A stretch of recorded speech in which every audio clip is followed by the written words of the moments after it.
There is telepathy between everything, and the terminal of the telepathy is the greatest creator. Everything in the universe is interconnected. The means of connection is telepathy. Telepathy is the reception of and response of an object to the external stimuli. There are two kinds of external stimuli. One is dominant stimulus and the other is recessive stimulus. Dominant stimuli mainly take place by way of shapes, odors, colors, sound, heat and cold, softness and hardness, and light and shade, etc. Recessive stimuli take place mainly via sound waves, electromagnetic waves, thought waves, biological waves, same frequency waves, and radiation, etc. For example, we will feel pleased to see beautiful birds, blue sky, white clouds, handsome people, and we will feel horrified to see caterpillars, snakes, gathering black clouds, and monsters in terror films. We will feel intoxicated to see sexy girls in miniskirts, and we will feel disgusted to see things we dislike. All these are different telepathies induced by stimuli of forms. We will feel good appetite to smell the aroma wafted from the kitchen. We will feel nausea to smell the stinking odor from the washroom. We will feel refreshed to smell the fragrance of flowers. And we will feel disgusted to smell the vomit of a drunken person. All these are the telepathies to the smell. We will feel happy to see the colorful flowers. We will feel anxious to see the scene of murder with pools of blood. We will feel cool to see blue colors. And we will feel warm to see the color of fire. All these are telepathies to colors. Melodious songs, touching rhythms, and affectionate whispers of the loved one can provoke surging thoughts or emotions, while the friction of shovels on cement ground, funeral music, and malicious shouting will cause palpitation, unrest, and depression. All these are telepathies to sounds. The muscles contract in cold weather, the sweat gland distends in sultriness. We feel comfortable lying on Simus bed. We feel uncomfortable lying on stony surface.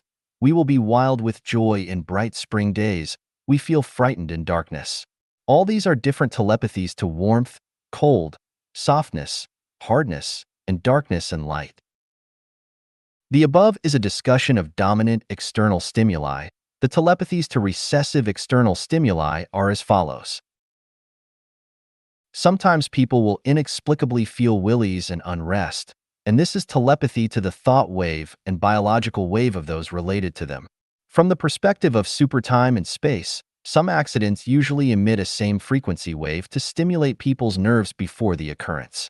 At this time, man will feel the influence, just like many animals that are sensitive to the geomagnetic waves prior to the earthquake.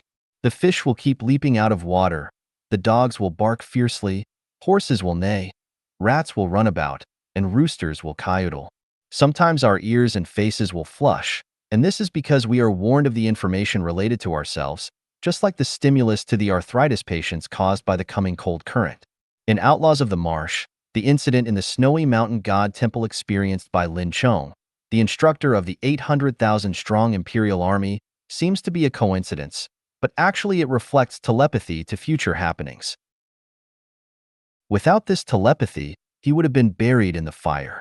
The hero of Robinson Crusoe had the following description: having thus settled my affairs, sold my cargo, and turned all my effects into good bills of exchange, my next difficulty was which way to go to England. I had been accustomed enough to the sea, and yet I had a strange aversion to go to England by the sea at that time, and yet I could give no reason for it. Yet the difficulty increased upon me so much that though I had once shipped my baggage in order to go, yet I altered my mind, and that not once but 2 or 3 times. It is true I had been very unfortunate by sea, and this might be one of the reasons, but no one would ignore his strong internal impulses in cases of such moments. 2 of the ships which I had singled out to take, I mean more particularly singled out than any other, for one of them, I had put my luggage on board, and for the other, I had made an agreement with the captain, but I didn't take any of them. It turned out that bad things happened on both ships. One was captured by the Algerines, and the other was hit and sank at start near Tow Bay, and all the people drowned except 3. I would be miserable no matter which ship I had taken. As to taking which one would make me more miserable, it is hard to say.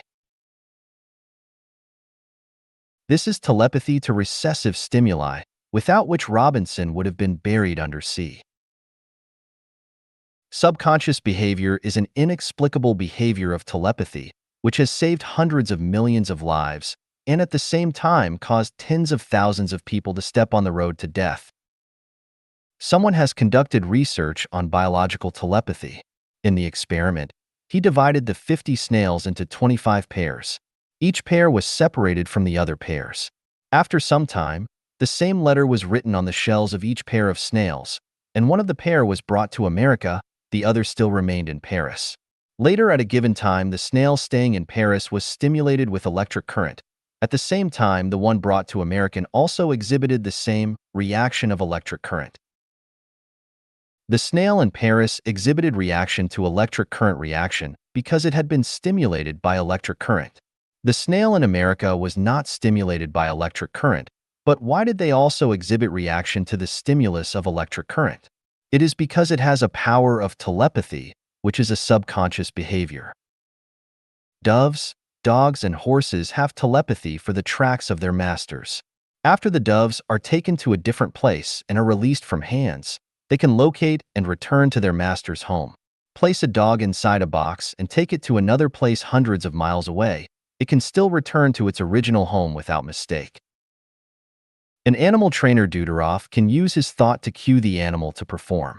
One time, he mentally ordered his dog, "Go to the piano and knock at the white keys with your paws."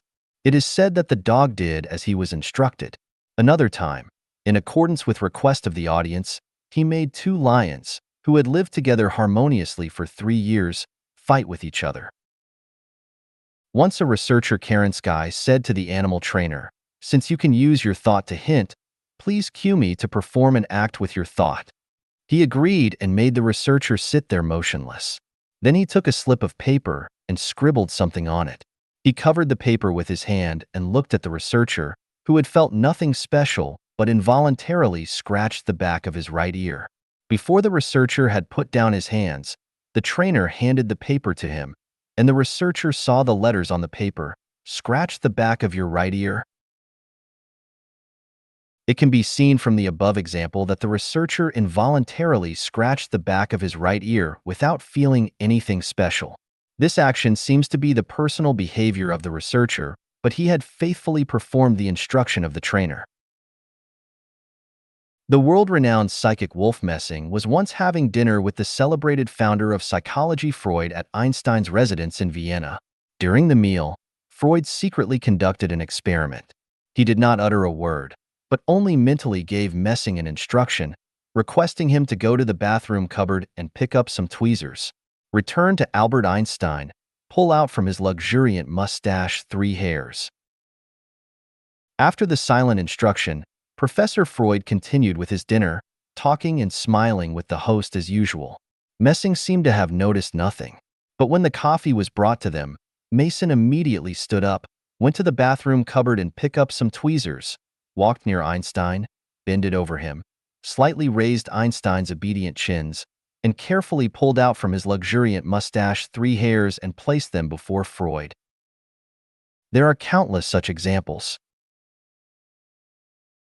All the living creatures in the boundless universe are all subconsciously performing one after another instruction.